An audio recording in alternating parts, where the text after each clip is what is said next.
Hi you guys, welcome back to another Faith Friday video. And today I've got a juicy topic for you guys, and it's kind of embarrassing, but I was like, you know what? This is like what I'm feeling that God wants me to talk about today. So we're going to talk about it. As you guys know, I work with a lot of women. I work with a lot of young girls. I work with and boys as well.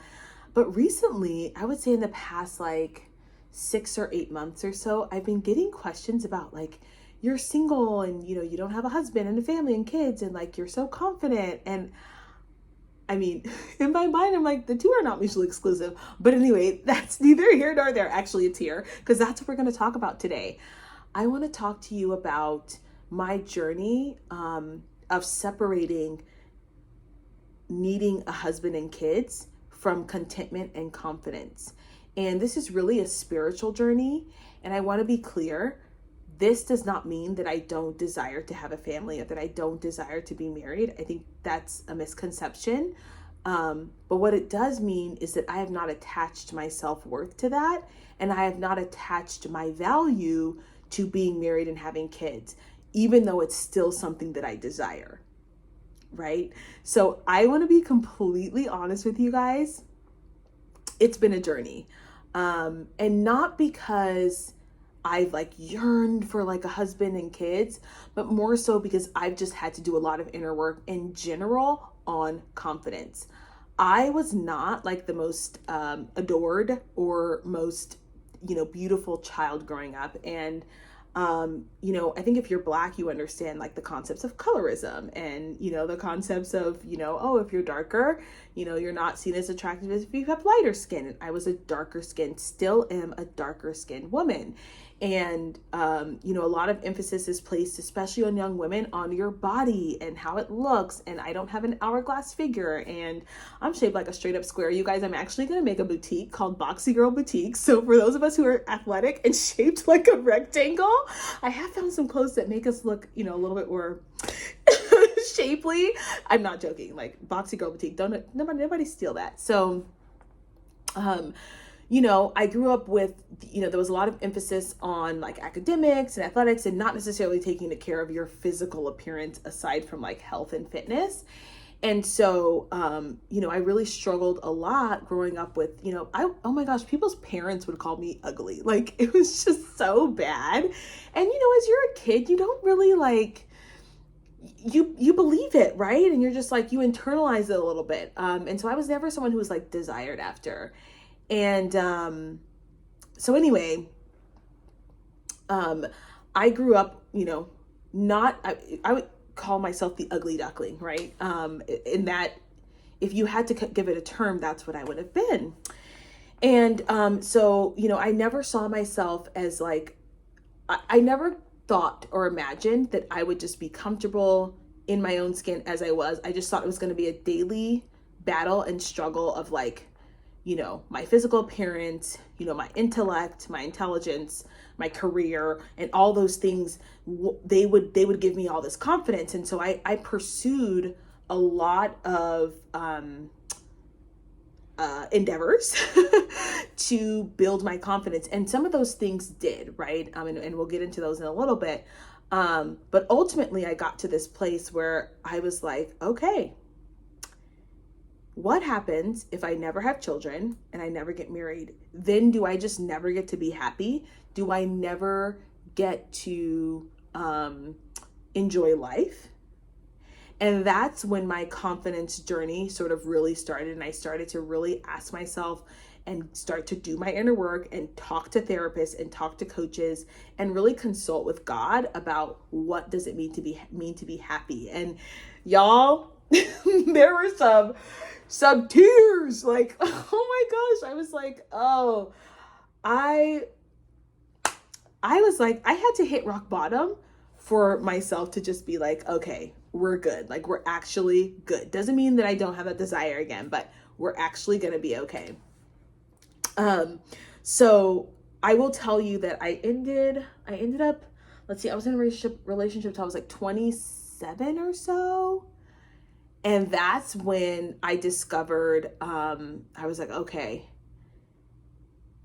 you need to really, really be okay if like you never have kids, you never have. So anyway, I allowed myself to actually go there.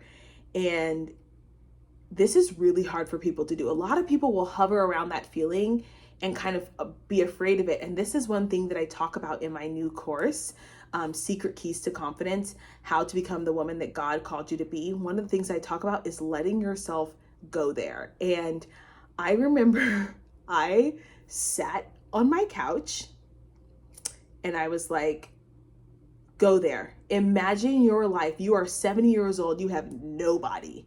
75 years old. Your nieces and nephews got their own lives. Your parents are, with the Lord. They're in heaven. Your siblings have their own lives. You have nobody. And you feel tired. You're unwell.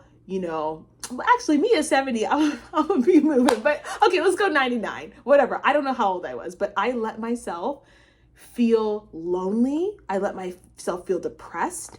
I went there. I imagined the whole thing. How do I sound? How do I look? How do I feel? And you guys, just waterworks of tears. I let myself go there, because if my greatest fear in life, or if that was the thing that was going to bring me confidence, I needed to just go there and get rid of that feeling and just get rid of, that fear, because it was a huge thing at the time. I was like, oh my gosh, I'm never going to get married. And I just let myself go. I bawling, right? And I let myself feel it. I let myself feel what it would feel like to be completely alone at the end of your life. Yeah, I've traveled. Yeah, I've done this. Yeah, I've done that. And I was alone. And I had no grandchildren and no children and no husband. And my family was busy. And I let myself feel the emptiness. And I was like, okay, I got it. I felt it. So if that doesn't happen, I'm okay with it. If that does, if I never have kids or I was like, I'm okay with it. I've already felt it. So now that I felt that, I've gotten that fear out of the way, let me work on being the best version of myself. Okay. Let me research what it means to be confident. Let me hire a coach. Let me hire a therapist. Let me live my life to the fullest, because if I'm going to be at the end of my life on this deathbed, sad, lonely, and depressed, I want to have some really, really good memories. I want to have a really, really good life. I want to say that I did everything that was in my power and everything that God wanted me to do.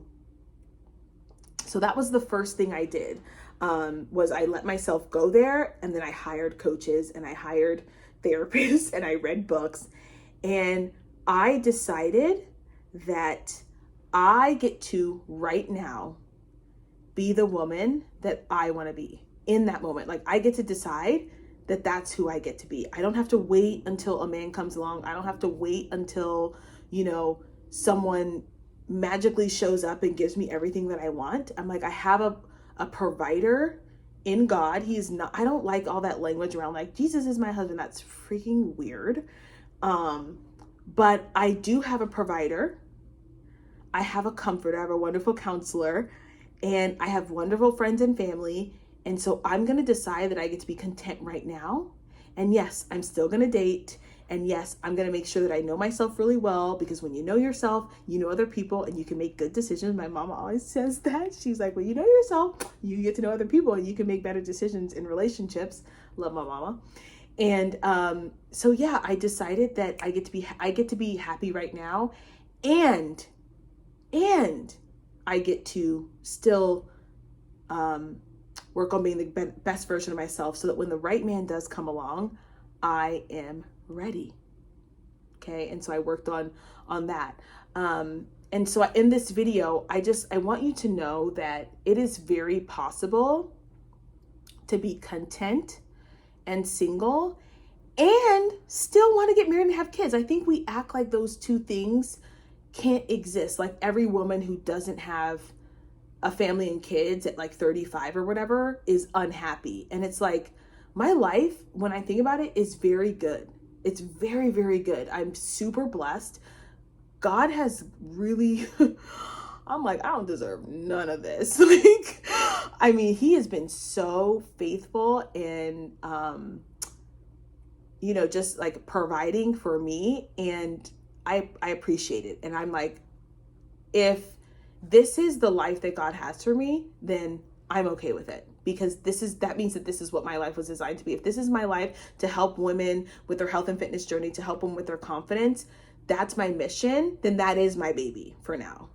And again, that doesn't mean that I don't get to go out and date and have, because I am dating and I am meeting these wonderful people, and it's been super fun. And it's even better when you're confident. It's even better when you know yourself, because here's the thing. If you go into these dates and relationships looking for a man to make you happy, you come off as desperate.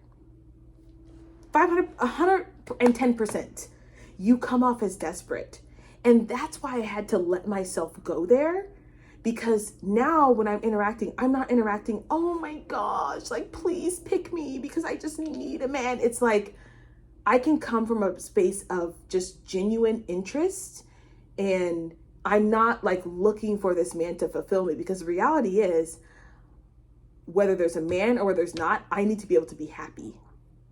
I need to be able to be content with or without a husband. And because they're not going to, if there's one thing I've learned from working with so many women who are married and with children, that man is not going to bring you the contentment you think he's going to bring you. He's going to add joy to your life. He's going to add happiness. He's going to add companionship, but he ain't going to add happiness. Like he's not going to be the baseline joy in your life. He's not. And if you think that he is, you're in for a rude awakening, and you're going to find yourself in a very desperate situation, because you're looking for a man to fulfill something that he actually can't. And again, it's a two-way street. Like, I get to bring joy into his life and he gets to bring joy into mine. But the things that make me happy are not, like, baseline joy are not going to be him. Because God could also snatch him at any moment from my life. And I'm going to be like, oh, I'm just like desperate without him. So being content means I get to be happy right now. And that way, when the right person comes along, I still get to live my life. And part of being content is discovering who you are, building your confidence, learning more about yourself, becoming the best version of yourself. And that's why, you guys, I created this Secrets to Confidence. This, because I've talked to so many women, single, divorced, married, and I'm like, people need to hear this, because I've been there. I've been the one who's like the ugly duckling who, people are like, oh, you're never going to get married. And then I'm like, oh my gosh, I'm never going to get married. No, I need a man, blah, blah, blah, blah. And, then I'm coming from this desperate place. And what I put in this course are the keys that I realized, and that I worked with my therapist, my coach, God, on how do I become a confident woman? How do I become the woman that God wants me to be? And how do am I content, so that when the right person does come along, I'm here for them. So if you guys are interested, it is linked. It is linked in the description box below. I'm so excited for all you guys who are in there. We're going to have live sessions. I'll be sending out emails once I close the cart for the course. And it's going to be, it's amazing. I'm so excited. I can't wait to share with you guys what I have in there, because it's life-changing. All right, you guys, I hope you have a great weekend, and I'll see you guys in the next video. Bye.